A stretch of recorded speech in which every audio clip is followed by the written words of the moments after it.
Hello friends, how are you? I hope you are very well. And today we will discuss about simple sentences and we will synthesize the sentences into simple one. First of all, we will learn about indefinite sentences or use of infinitive. Infinitive का जो use है ये हम T O लगाने के बाद में और मेन वर्ब की फर्स्ट फॉर्म बना देते हैं तो इन्फिनेटिव का यूज़ हो जाता है। अच्छा, यूज इसका करते कब हैं? तो जब इसका आंसर क्यों का आंसर मिलता है। इसके लिए हम अगर क्वेश्चन करें क्यों या वाई, तो आपको जो आंसर मिलेगा टू से वही इन्फिनेटिव का यूज़ होगा। तो ये समझ लीजिए कॉम्प्लेक्स सेंटेंस में जब बिकॉज का आंसर, जहाँ पर बिकॉज यूज़ होता है जिस सेंटेंस में, वहीं पर हम लोग इन्फिनेटिव का यूज़ करके सिंपल सेंटेंस बना लेते हैं। तो चलिए स्टार्ट करते हैं। सबसे पहले जैसे लिखा है, रेखा वेंट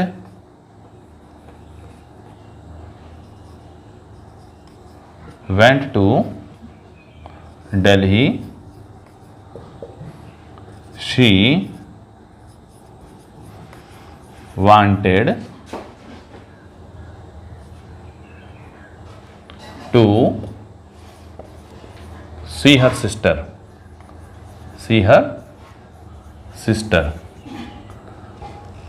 तो रेखा जो है दिल्ली गई, वो चाहती थी अपनी बहन से मिलना। तो हम यहाँ पर अगर क्वेश्चन करें क्यों, रेखा दिल्ली क्यों गई, तो हम इसे क्या करेंगे, हम लोग इसका सिंपल सेंटेंस जो बन जाएगा वो बनेगा रेखा वेंट टू दिल्ली, रेखा गई दिल्ली। अब ये जो है इतना, इसको हम लोग काट देंगे। क्यों? क्योंकि वो चाहती थी और जो ये चाहती थी उसको हम टू से जोड़ दे रहे हैं, टू सी हर सिस्टर। तो आपको आप समझ आया कि इसका उद्देश्य क्या था, इसका पर्पस क्या था जाने का दिल्ली। तो वो हमने क्यों पूछा, रेखा गई दिल्ली क्यों गई, क्योंकि वो अपनी बहन से मिलना चाहती थी। तो सिंपल में जो है कभी भी आप लोग सब्जेक्ट और वर्ब का यूज़ नहीं करेंगे। यहाँ पर इसे हम वर्ब ना कहकर इसे पूरे को इन्फिनेटिव कहेंगे।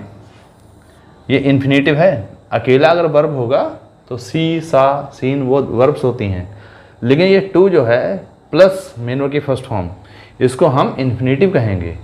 यहाँ पर टू को हम एज ए इन्फिनेटिव यूज़ करते हैं और कहीं कहीं पर टी ओ जो होता है टू, उसे हम प्रीपोजिशन के लिए भी यूज़ करते हैं।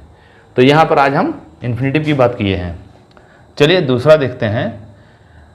एक और है, जैसे ही was overjoyed, he was overjoyed, he had won the match। वो ओवरजॉय हो गया था, बहुत ज़्यादा खुश हो गया था, उसने मैच जीत लिया था। क्या जीत लिया था? मैच जीत लिया था। तो इसको हम यहाँ पर ध्यान रखना है, रेखा दिल्ली गई तो टू और फर्स्ट फॉर्म कब लगाते हैं, टू और फर्स्ट फॉर्म कब लगाते हैं, जब अभी काम होना है, अभी काम होना है। जैसे रेखा दिल्ली गई, दिल्ली के बाद उसे बहन से मिलना है, लेकिन यहाँ पर जो है काम हो चुका है। देखिए जीत चुका है, तो यहाँ पर काम हो चुका है। तो यहाँ पर हम क्या करेंगे, यहाँ पर टू नहीं लगाएंगे, यहाँ पर हम यूज़ करेंगे टू हैव, और जो भी मेन वर्ब आई हो उसको हम थर्ड फॉर्म में यूज़ कर देंगे। देखिए हम कहते हैं आपको मेन वर्ब हैं केवल आपको समझाने के लिए, ये सब होता इन्फिनेटिव ही है। चलिए इसको देखते हैं। जैसे लिखा है, ही वाज ओवर जॉयड, तो क्या लिखें, to have won the match. अभी आप में एक क्वेश्चन होगा माइंड में कि यहाँ पर टू हैव क्यों लगाया, टू हैव वॉन क्यों लगाया, यहाँ पर टू विन क्यों नहीं लगा दिया, जैसे टू सी लिखा था।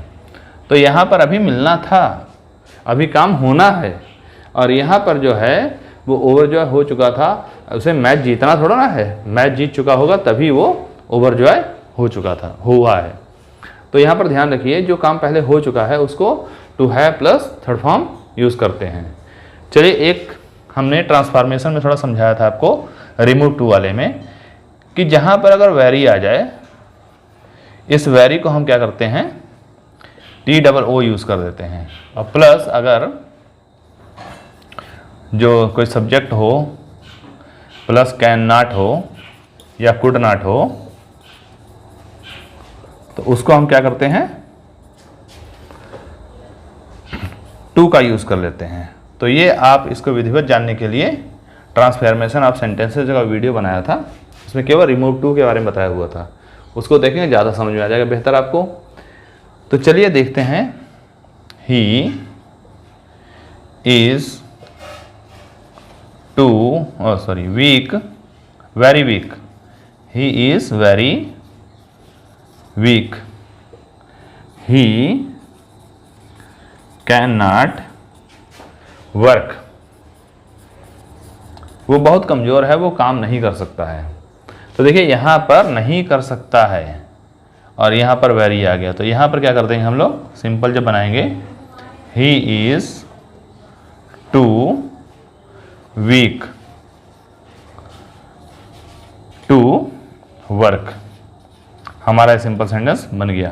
तो दूसरा टू का यूज़ आपको बताया है, जहाँ पर वेरी आ जाए और बाद में कैन नॉट कुड नॉट आए, तो वहाँ पर हम लोग क्या करेंगे, वेरी को टी डबल ओ में यूज़ कर लें, सेंटेंस में चेंज कर लेंगे और इसको टी ओ में बदल लेंगे, ही कैन नॉट को टी ओ में बदल लेंगे, चाहे ही कैन नॉट हो, ही कुड नॉट हो, शी कुड नॉट हो, जो भी हो, कैन नॉट कुड नॉट और प्लस सब्जेक्ट जो भी होगा उसको हम टू में बदल लेंगे। तो आशा करते हैं ये भी आपको समझ में आ गया होगा।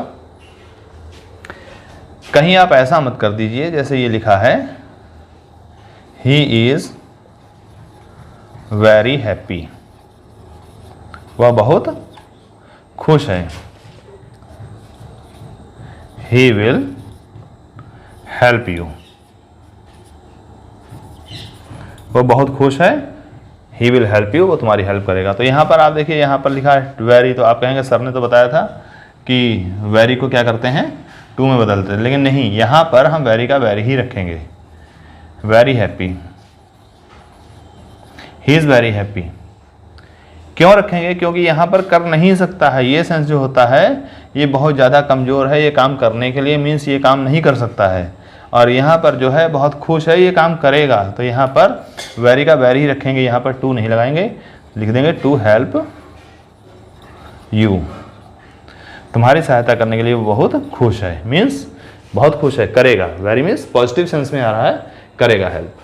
चलिए अगला पॉइंट हम देखते हैं। प्लीज़ वीडियो अगर आपको अच्छी लग रही तो इसको लाइक सब्सक्राइब जरूर कर दीजिए। चलिए अगला पॉइंट देखते हैं,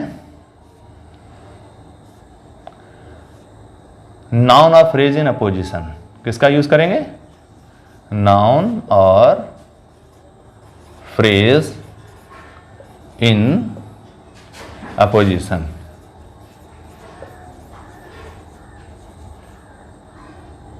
तो नाउन या फ्रेज इन अपोजिशन जो है, यहां पर थोड़ा ध्यान रखिए, अपोजिशन मीन्स क्या होता है, विरोधी।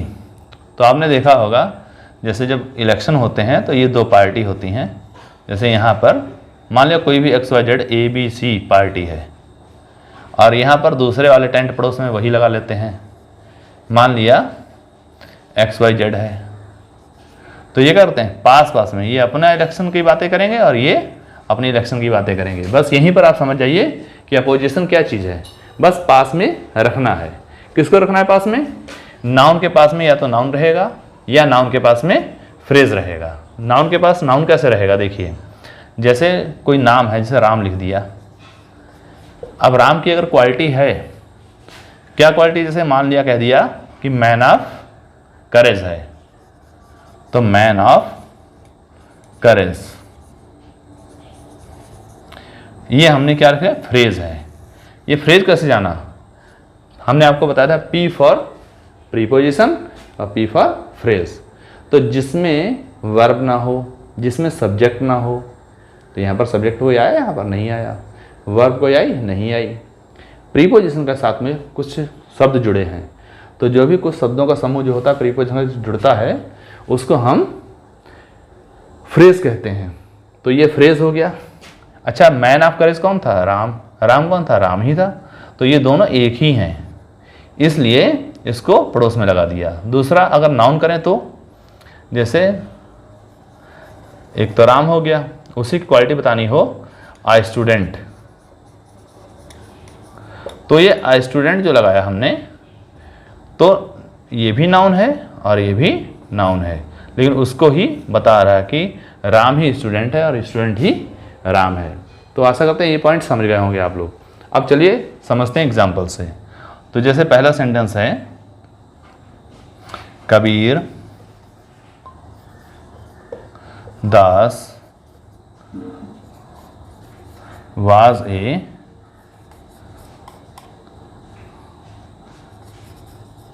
Hindi poet.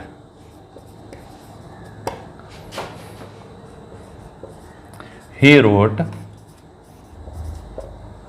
साखी। तो कबीरदास जो थे वो हिंदी पोएट थे, क्षमा करें, वो हिंदी पोएट थे और उन्होंने क्या लिखा, साखी लिखी। अच्छा, कबीरदास कौन थे, पोएट थे, हिंदी पोएट थे। हिंदी पोएट कौन थे, कबीरदास थे, दोनों थे तो एक ही। तो हम क्या करेंगे, कबीर दास, यहाँ कॉमा लगा लेंगे। अब क्या है, इसको हटा देंगे, बचा क्या, अ हिंदी पोएट, अ हिंदी पोएट। फिर क्या है, रोट, यहाँ कॉमा लगा के लिख देंगे, रोट साखी। तो क्या आपको ये सेंटेंस समझ में आया कि कैसे इसको जोड़ना है? प्लीज़ अगर आपको थोड़ा बहुत भी समझ आ रहा है तो मुझे मोटिवेट करते रहिए, ताकि मैं आगे से आगे नई वीडियो लेकर आता रहूं। तो चलिए, जैसे ये लिख दिया आपने, साखी लिख दिया। अब आपके माइंड में क्वेश्चन आ रहा होगा कि सर ने इसको रोड का द राइटर ऑफ साखी भी तो बन सकता था, इसका ये भी तो बन सकता था, द राइटर ऑफ साखी। ये जब आपके कॉम्पिटिटिव एग्जाम अगर कोई हो, उसमें अगर ऑप्शन मिलता है तो ऐसा वाला देखेंगे, वरना यहाँ पर हमें समझना कैसे है, पहले ये समझिए। कबीरदास को सबसे पहले उसकी क्वालिटी कौन सी जानते हैं हम लोग, किस नाम से सबसे पहले जानते हैं? क्या पहले हम ये जान जाते हैं कि उसने साखी लिखी थी, या पहले हम ये जानते हैं कि वो हिंदी पोएट था? तो सिंपल बात है कि सबसे पहले हम ये जानते हैं, जैसे ही 9th की या 10th की कोई भी बुक लेते हैं, अगर कबीरदास का नाम हिंदी पोएम में आता है, बुक में आता है, तो हम जान जाते हैं कि वो तो पोएट है, हिंदी का पोएट है। ये पोएट पहले जान जाते हैं। जो भी फर्स्ट क्वालिटी होती है वही हमारी फ्रेज के रूप में यूज़ कर लेते हैं हम लोग, नाउन या फ्रेज के रूप में यूज़ कर लेते हैं, जो पहली क्वालिटी होती है। बाकी लिखा वो तो हमें बाद में पता चलेगा, बुक जब पढ़ेंगे कि उसने साखी लिखी, शब्द लिखे, साखी शब्द रामायणी जो भी लिखा है वो हम बाद में देखेंगे। पहले हमें पता यही चलेगा कि हिंदी का पोएट है। चलिए अगला देखते हैं। जैसे लिखा है, Indira Gandhi was a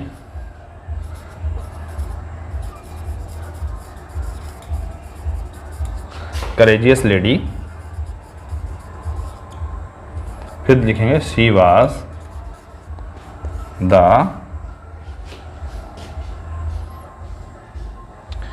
daughter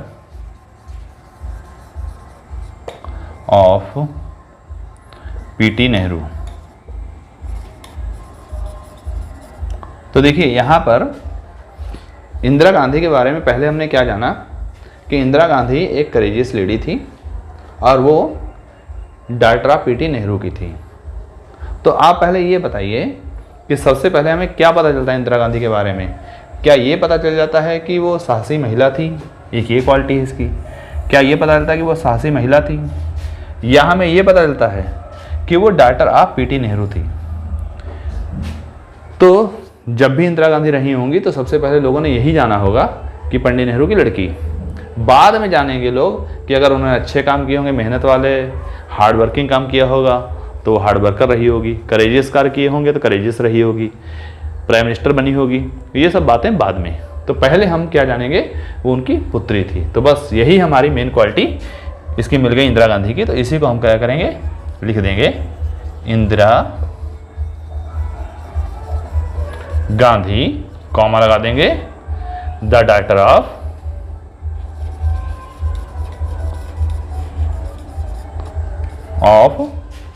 PT Nehru,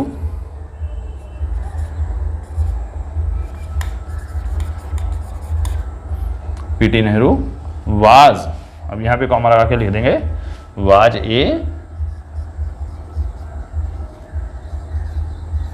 courageous lady.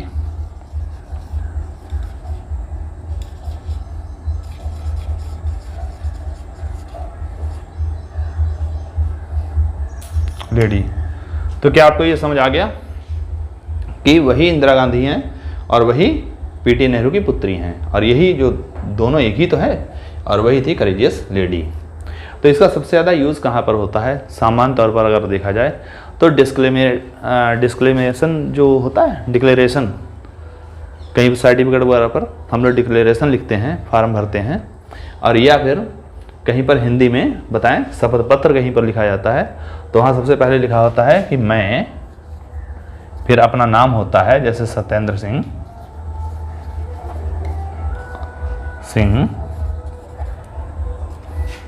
यह शपथ लेता हूँ, शपथ लेता हूँ। तो ऐसे करके होता है।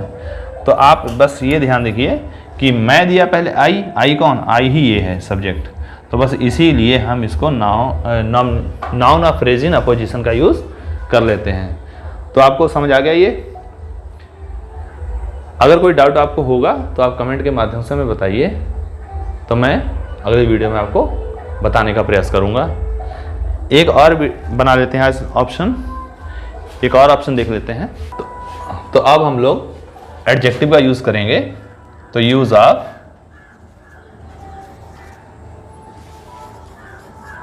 एडजेक्टिव, तो एडजेक्टिव का यूज़ करना है। तो एडजेक्टिव क्या होता है? जो किसी भी नाउन या प्रोनाउन को क्वालिफाई करता है वही एडजेक्टिव होता है।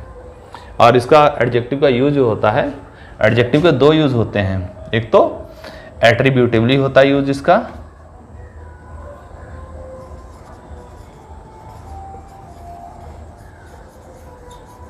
एक यूज होता है एट्रीब्यूटिवली और दूसरा होता है इसका यूज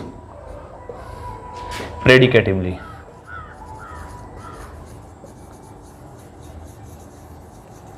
तो इसके बारे में बात हम बाद में करेंगे, क्योंकि ये बहुत लंबी वीडियो हो जाएगी। तो हम आपको केवल बताएंगे हम एडजेक्टिव का यूज़ करना, वो भी सिंपल सेंटेंस में। तो सिंपल सेंटेंस में यूज़ क्या करना है, जिसका जो नाउन है उस नाउन से पहले हम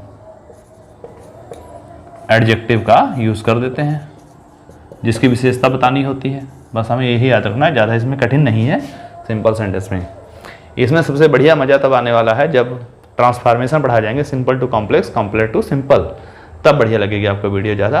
अभी तो आपको केवल इन सिंपल सेंटेंसेस के बारे में इंट्रोडक्शन ही दिया जा रहा है। अगली वीडियो में हम आपको कॉम्प्लेक्स या कंपाउंड का इंट्रोडक्शन देंगे। केवल ये तो अभी शुरुआत है। और हाँ, आप लोग वीडियो को स्किप मत करा करिए, देखा करिए, गौर से सुना करिए, क्योंकि इसी के लिए पढ़ने के लिए आप लोग ट्यूशन में पैसे देते हैं। और ये वीडियो मैं आपको फ्री में बना के दे रहा हूँ, ताकि कुछ स्टूडेंट्स हैं जो स्कूल में नहीं समझ पाते, कुछ टीचर भी हैं पूरा ध्यान से नहीं बताते हैं, मैं सबके बारे में नहीं कहूँगा, ये कुछ ऐसे होते हैं। ये उन लोगों के लिए वीडियो है जो बच्चे परेशान रहते हैं, जिनको अच्छी जानकारी नहीं मिल पाती है ग्रामर के बारे में। तो ये बेसिक चीज़ें हम इसलिए बता रहे हैं। तो देखिए, आप लोग ज़्यादा परेशान ना हो करिए, क्योंकि ये एंटरटेनमेंट नहीं है, ये ग्रामर है। ग्रामर को समझ लीजिए एक मैथ है। जिस प्रकार से मैथ की तरह अगर ग्रामर को पढ़ लिया आपने एक बार, तो वही कभी भूलेंगे नहीं आप। लेकिन अगर आपने इसको समझा कि हम रट लेंगे या कुछ समझ लेंगे, तो उससे आप कभी नहीं समझेंगे। ये कोई एंटरटेनमेंट वाला नहीं है। विशेष करके इसको गौर से पढ़िए, जितना समझ पाए उतना बढ़िया है। और प्लस घर पे जो आपकी बुक्स होती हैं ग्रामर की, उसमें एक्सरसाइज को सॉल्व करिए, तो ज़्यादा आपको बेनिफिट होगा। तो देखते हैं। तो जैसे कि लिखा है, जैसे राम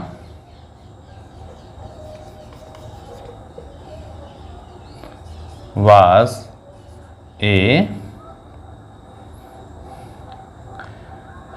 blind। चलिए ये देख लेते हैं, लेकिन गलत हो गया। चलिए फिर से देखते हैं। देखिए लिखा है I met a man, he was blind. मैं एक आदमी से मिला, वो अंधा था। अब बताइए अंधा कौन था, मैं था? ये अंधा जो है ना, ये अंधा कौन था, मैं था या आदमी था? तो मैं नहीं था, यहाँ पर आदमी था। तो हमें यहाँ पर जब सिंपल सेंटेंस बनाएंगे, तो ये जो क्वालिटी है ब्लाइंड, जिसको बता रही है, उसके पीछे हम यहाँ पर लगा देंगे। तो क्या लिखेंगे, I met a blind man. बन गया सेंटेंस, बहुत सिंपल है। अगर हम ये कहें a man called me, he was lame। एक आदमी ने मुझे बुलाया, वो क्या था, लेम था, लंगड़ा था। तो इसे हम क्या करेंगे, अच्छा लंगड़ा कौन था, मी था या मैन था? तो मी नहीं था, मैन था। तो ये लेम कहाँ चला जाएगा, मैन से पहले। तो बन जाएगा ए लेम man called me, a lame man called me। तो बन गया हमारा सेंटेंस। तो इस प्रकार से आपने समझा होगा कि एडजेक्टिव है, एडजेक्टिव को कहाँ लगाना है। अगर, हाँ ये भी ध्यान रखना है कि अगर एडजेक्टिव एक वर्ड में है, एक वर्ड मीन्स खाली एडजेक्टिव है, अदरवाइज एडजेक्टिव फ्रेज भी बन सकता है जब प्रीपोजिशन के साथ में बनेगा, तो उसको हम बाद में लिखेंगे। अगर ये क्वालिटी एक ही शब्द में है, वो पहले लिखी जाएगी, और ये ज़्यादा शब्दों में है तो बाद में लिखी जाएगी। मान लिया, देख लेते हैं। आई सा a boy, he was wearing blue shirt। तो मैंने एक लड़के को देखा, उसने पहनी थी ब्लू शर्ट पहनी थी। तो यहाँ पर ये इसकी क्वालिटी आ गई लड़के की कि वो नीली शर्ट पहने हुए था। इसको दो तरीके से बना सकते हैं, आई सा ए। अच्छा यहाँ पर हम ए वियरिंग ब्लू शर्ट वाला तो नहीं लिख पाएंगे क्योंकि ये ज़्यादा शब्दों में है, इसलिए हम क्या करेंगे, बॉय लिख करके फिर कॉमा लगा के लिख देंगे wearing blue shirt, wearing blue shirt. अच्छा अगर ऐसा ना करें तो हम ऐसे भी लिख सकते हैं इसको, ये दूसरे तरीके से है, आई सा a boy with blue shirt. तो मैंने एक लड़का देखा विद ब्लू शर्ट, नीली शर्ट वाला, तब भी बन सकता है। तो यहाँ पर ये प्रीपोजिशन के साथ जुड़ गया है, और यहाँ पर प्रीपोजिशन नहीं था, इसमें खाली एडजेक्टिव फ्रेज ये भी कहलाएगा फिलहाल, और ये भी एडजेक्टिव फ्रेज कहलाएगा। तो आशा करते हैं आपको ये भी समझ में आ गया होगा।